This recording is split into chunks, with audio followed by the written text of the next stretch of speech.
Hello friends, आज के lecture में हम physical properties of hello alkane and hello Erin देख रहे हैं। तो फर्स्ट पॉइंट है फिजिकल स्टेट, बस सिर्फ देखना है, रट्टा लगाने की जरूरत नहीं है। देखो तो अल्काइल हैलाइड्स आर कलरलेस। तो अल्काइल हैलाइड होता है ना, वो कलरलेस होता है व्हेन दे आर प्योर। मतलब pure alkyl halide are colourless. लेकिन जब ब्रोमाइड और आयोडाइड को हम एक्सपोज करते हैं again to light, they develop colours. तो bromide and iodide develop colour when expose to light. Chloromethane, bromomethane, ethyl chloride and some chlorofluorocarbons are gas at room temperature, and higher members are liquid and solid, liquid or solids. Many volatile halogen compounds like chloroform, carbon tetrachloride हमारे syllabus में है practical में। तो chloroform और carbon tetrachloride है ना, वो sweet smell है उसकी। तो many volatile halogen compounds have sweet smell. तो रट्टा लगाने की जरूरत नहीं है, इस टॉपिक में से फिजिकल स्टेट में एग्जाम में कुछ आने वाला नहीं है। हाँ, मेल्टिंग पॉइंट याद रखना है, मेल्टिंग पॉइंट और बॉइलिंग पॉइंट। तो मेल्टिंग पॉइंट और बॉइलिंग पॉइंट में देखो हर एक चैप्टर में सेम होगा। एक चैप्टर में अच्छी तरह पढ़ लो तो फिर कुछ प्रॉब्लम नहीं होगा। तो देखो मेल्टिंग एंड बॉइलिंग पॉइंट। तो molecules of organic compounds are generally polar. तो हम बात करते हैं हेलो कंपाउंड्स होते हैं ना, इसमें कार्बन और हेलोजन के बीच में बॉन्ड होता है। तो कार्बन और हेलोजन के बीच में बॉन्ड होता है, तो हेलोजन की इलेक्ट्रोनेगेटिविटी कार्बन के कंपैरिजन में बहुत ज्यादा है। तो हेलोजन की इलेक्ट्रोनेगेटिविटी कार्बन के कंपैरिजन में ज्यादा है, तो शेयरिंग वाले इलेक्ट्रॉन बीच में रहने चाहिए नॉर्मली, लेकिन हेलोजन की इलेक्ट्रोनेगेटिविटी बहुत ज्यादा है, तो शेयरिंग वाले electron move towards the halogen. Therefore halogen acquire partially negative charge and carbon acquire partially positive charge. तो पोलर है हेलो कंपाउंड्स। अब दूसरे हेलो कंपाउंड होगा तो इससे क्या होगा, एक दूसरा हेलो कंपाउंड है वो भी पोलर होगा। अब इसका पार्शियली नेगेटिव चार्ज और इसका पार्शियली पॉजिटिव चार्ज के बीच में क्या होगा, अट्रैक्शन। तो ड्यू टू हाई पोलैरिटी एक मॉलिक्यूल और दूसरे मॉलिक्यूल के बीच में क्या होगा, टैव टैव, मतलब इंटर मॉलिक्यूलर अट्रैक्शन। और due to inter molecular attraction, ये दोनों के बीच में अट्रैक्शन ज्यादा होगा, तो उसको वेपर फेस में कन्वर्ट करने के लिए हमको बहुत ज्यादा एनर्जी देनी पड़ेगी, तो उसका बॉइलिंग पॉइंट क्या होगा, हाई होगा। तो याद रखना, यदि मोलर मास इक्वल है, मोलर मास कैसा होगा, इक्वल। यदि मोलर मास इक्वल है, ऐसे हाइड्रोकार्बन के कंपैरिजन में हेलो अल्केन और हेलो एरिन का बॉइलिंग पॉइंट ज्यादा होता है।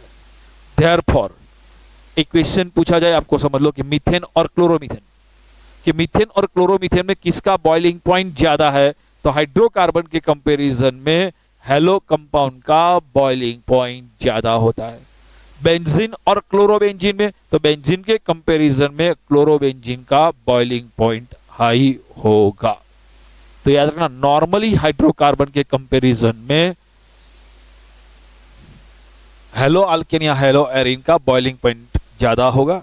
तो क्वेश्चन यहां से बनता है, देखो तो पहले क्या याद रखना है, मॉलिक्यूलर साइज यदि इंक्रीज होगा, नंबर ऑफ इलेक्ट्रॉन इंक्रीज होगा, मॉलिक्यूलर मास इंक्रीज होगा, तो मॉलिक्यूल और मॉलिक्यूल के बीच में अट्रैक्शन इंक्रीज होगा, बॉइलिंग पॉइंट इंक्रीज होगा। पहले इतना पॉइंट याद कर लो, मॉलिक्यूलर साइज इंक्रीज होगा, नंबर ऑफ इलेक्ट्रॉन इंक्रीज होगा, मॉलिक्यूलर मास इंक्रीज होगा, तो अट्रैक्शन इंक्रीज होगा, बॉइलिंग पॉइंट इंक्रीज होगा।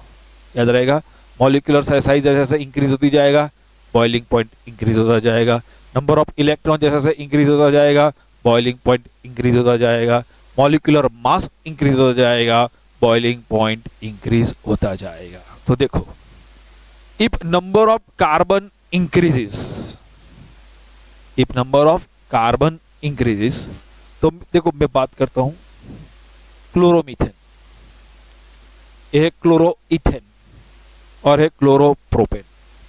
मीथेन के कंपैरिजन में इथेन में और इथेन के कंपैरिजन में क्लोरोप्रोपेन में नंबर ऑफ कार्बन क्या होता है? इंक्रीज।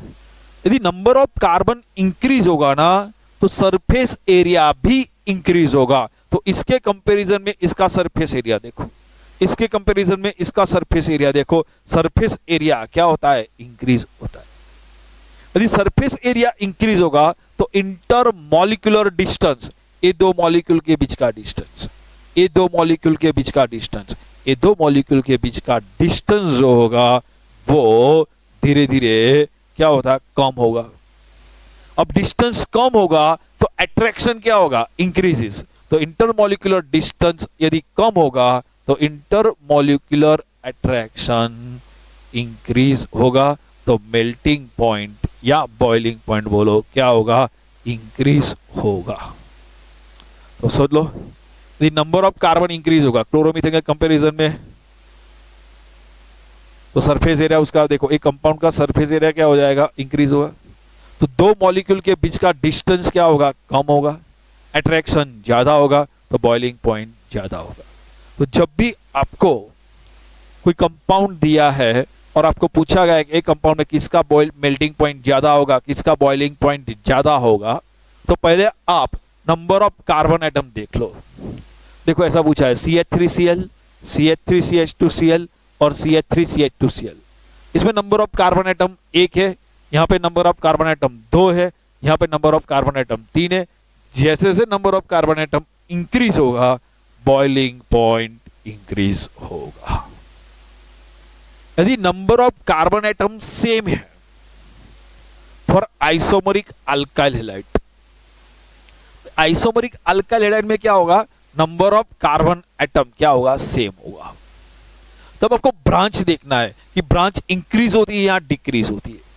यदि आपको ब्रांच इंक्रीज होती है डिक्रीज होती है नहीं समझ में आता है तो इस तरह देख लेना, प्राइमरी से सेकेंडरी और सेकेंडरी से टर्सरी की ओर आप मूव करेंगे तो ब्रांच इंक्रीज होती है। अब देखो क्या होता है, ये ब्रोमोपेंटेन का एग्जांपल लिया हुआ है। ये ब्रोमोपेंटेन का एग्जांपल में देखो Br जो कार्बन के साथ अटैच है वो अनदर 1 कार्बन के साथ अटैच है तो ये प्राइमरी है। यहां पे देखो Br जो कार्बन के साथ अटैच है वो अनदर 2 कार्बन के साथ अटैच है तो ये सेकेंडरी है।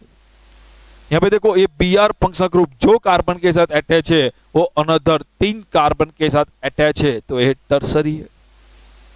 तो प्राइमरी से सेकेंडरी, सेकेंडरी से टर्सरी में आते हैं तो देखो नंबर ऑफ ब्रांच क्या होगा? इंक्रीज होगा।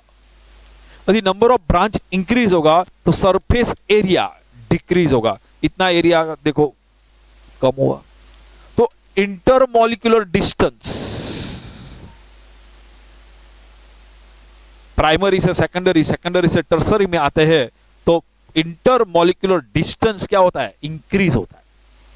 डिस्टेंस इंक्रीज होगा तो अट्रैक्शन कम होगा और अट्रैक्शन कम होगा तो मेल्टिंग पॉइंट डिक्रीज होगा। तो प्राइमरी के कंपैरिजन में सेकेंडरी, सेकेंडरी के कंपैरिजन में टर्सरी का मेल्टिंग पॉइंट, बॉइलिंग पॉइंट कम होता है। तो प्राइमरी के कंपैरिजन में सेकेंडरी, सेकेंडरी के कंपैरिजन टर्सरी का मेल्टिंग पॉइंट कम होता है। याद रख लेना। चलो, यदि अल्काइल ग्रुप सेम है, देखो ऐसा एक एग्जांपल है RF, RCl, RBr, RI। तो चारों कंपाउंड में देखो RF, RCl, RBr और RI में अल्काइल ग्रुप सेम है लेकिन हैलोजन डिफरेंट है, FCl, Bri। तो हैलोजन एटम है ना वो उसका molar mass, sorry atomic mass increase होता जाएगा, एटॉमिक नंबर इंक्रीज होता जाएगा तो अट्रैक्शन भी इंक्रीज होगा, तो मेल्टिंग पॉइंट भी इंक्रीज होगा। तो F के कंपैरिजन में Cl, Cl के कंपैरिजन में Br, Br के कंपैरिजन में I। तो लिख दो with increase the size and mass of halogen atom melting point also increases. तो याद रखना, यदि अल्काइल ग्रुप सेम है तो हैलोजन का एटॉमिक नंबर इंक्रीज हो जाए, साइज इंक्रीज हो जाए, मास इंक्रीज हो जाए, तो मेल्टिंग पॉइंट भी इंक्रीज होगा। यदि number of halogen atom increase होगा तब भी मेल्टिंग पॉइंट इंक्रीज होता है। If number of number of halogen atom increase, melting point is also increases. देखो CH3Cl में एक कार्बन है, CH2Cl2 में एक कार्बन है, CHCl3 में एक कार्बन है, CCl4 में एक कार्बन है, तो सारे कंपाउंड में एक एक कार्बन है। लेकिन यहाँ पे एक हैलोजन है, यहाँ पे 2 Cl है, 3 Cl, 4 Cl। जैसे जैसे number of halogen atom increase होता है, मेल्टिंग पॉइंट भी इंक्रीज होता है। तो कोई वैल्यू याद रखने की जरूरत नहीं है, को ट्रेंड याद रखना है कि number of halogen atom increases, melting point increases. Di halogen की डेरिवेटिव्स हम देखते हैं, डाइहेलोएरिन। तो boiling point of isomeric dihalobenzene are nearly same. तो बॉइलिंग पॉइंट सेम होता है, लेकिन मेल्टिंग पॉइंट में यहां पे डिफरेंट है। तो एक इंपॉर्टेंट पॉइंट है, एग्जाम पॉइंट ऑफ व्यू याद रखना। देखो बॉइलिंग पॉइंट ऑफ आइसोमरिक डाइहेलोबेंजीन, हम क्लोरोबेंजीन का बात करते हैं, ऑर्थो डाइक्लोरोबेंजीन, मेटा डाइक्लोरोबेंजीन और पैरा डाइक्लोरोबेंजीन। ये ऑर्थो आइसोमर है, ये मेटा और ये पैरा। तो देखो boiling point is nearly same, ऐसा नहीं बोलता हूं परफेक्टली सेम, नियरली सेम। 453, 446, 448। तो boiling point is nearly same, but melting point देखो, para isomer have a higher melting point than ortho and meta. तो याद रखना, डाइहेलोबेंजीन का बॉइलिंग पॉइंट नियरली सेम होता है, लेकिन para isomer have a higher boiling point than ortho and meta. क्यों ऐसा होता है? ये जो पैरा है ना, वो सिमेट्री होती है इसमें। जब हम पैकिंग में हम पढ़ेंगे फर्स्ट चैप्टर में 12th में सॉलिड स्टेट में, जब हम पैकिंग करते हैं ना, पैकिंग लेटिस में, देखो ऐसा होता है, अब हम नॉर्मली बस केमिस्ट्री नहीं ऐसे ही समझ लो, पैकिंग करेंगे ना तो इसमें पैकिंग ज़्यादा होगा, एक दूसरे से नज़दीक आ जाएंगे।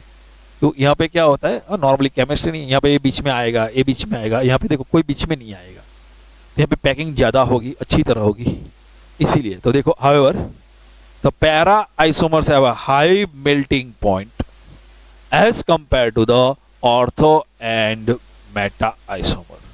क्यों है? इंपॉर्टेंट पॉइंट याद रखना, this is due to the symmetry of para isomer. Para isomer की symmetry that fits in the crystal lattice, अच्छी तरह क्रिस्टल लेटिस में फिट होगा as compare to the ortho and meta isomer. इसीलिए para isomer जो होगा, dihalobenzene होगा, उसका मेल्टिंग पॉइंट ऑर्थो और मेटा के कंपैरिजन में ज्यादा होगा। हम नेक्स्ट पॉइंट देखते हैं, density. First physical state, second melting point और boiling point, third point density. तो देखो फ्लोरो अल्किन और क्लोरो अल्किन, फ्लोरो अल्किन और क्लोरो अल्किन की डेंसिटी वाटर के मुकाबले में कम होती है। तो compare to water, fluoro alkane और क्लोरो अल्किन की डेंसिटी कम है। लेकिन ब्रोमो अल्किन, आयोडो अल्किन और पॉलीक्लोरो अल्किन की डेंसिटी वाटर के कंपैरिजन में ज्यादा है। ये बस पढ़ लो। अब ये इंपॉर्टेंट पॉइंट याद रखना, with the increase in the number of carbon atom, number of halogen atom and atomic mass of halogen atom, density increases। तो याद रखना है, जैसे number of carbon atom increase हो, number of halogen atom increase हो और halogen का atomic mass increase होगा, उसकी डेंसिटी इंक्रीज होगी। ये याद कर लेना पॉइंट। डेंसिटी के क्वेश्चन आपके इतनी 2 लाइन से आप कर सकते हो। देखो एक क्वेश्चन दिया है C3H7Cl, C3H7Br और C3H7I, इनमें से किसकी डेंसिटी ज्यादा है? तो देखो number of carbon atom are same 3 3 3, number of carbon atom same है लेकिन number of halogen atom Cl, Br और I, तो नंबर ऑफ हेलोजन एटम में एटॉमिक मास इंक्रीज होगा, उसकी डेंसिटी भी इंक्रीज होगी। तो C3H7Cl के कंपैरिजन में C3H7Br की डेंसिटी ज्यादा होगी और उसके कंपैरिजन में C3H7I की डेंसिटी ज्यादा होगी। नेक्स्ट क्वेश्चन देखते हैं। CH2Cl2, CHCl3 और CCl4 में डेंसिटी क्या होगा? तो देखो यहाँ पे एक कार्बन है, यहाँ पे एक कार्बन है और यहाँ पे एक कार्बन है, लेकिन यहाँ पे Cl2 है, यहाँ पे 3 है, यहाँ पे 4। If number of halogen atom increases, density increases. अभी और फिजिकल प्रॉपर्टी है सॉल्युबिलिटी, हम नेक्स्ट लेक्चर में देख लेंगे और उसके क्वेश्चन भी कर लेंगे। आज इतना कर लो, अच्छी तरह करके आना और वर्कशीट भी कर लेना, वर्कशीट भी दी जाएगी आपको अच्छी तरह। जो डाउट है वो मुझको बता देना, कर लेंगे वो सॉल्व।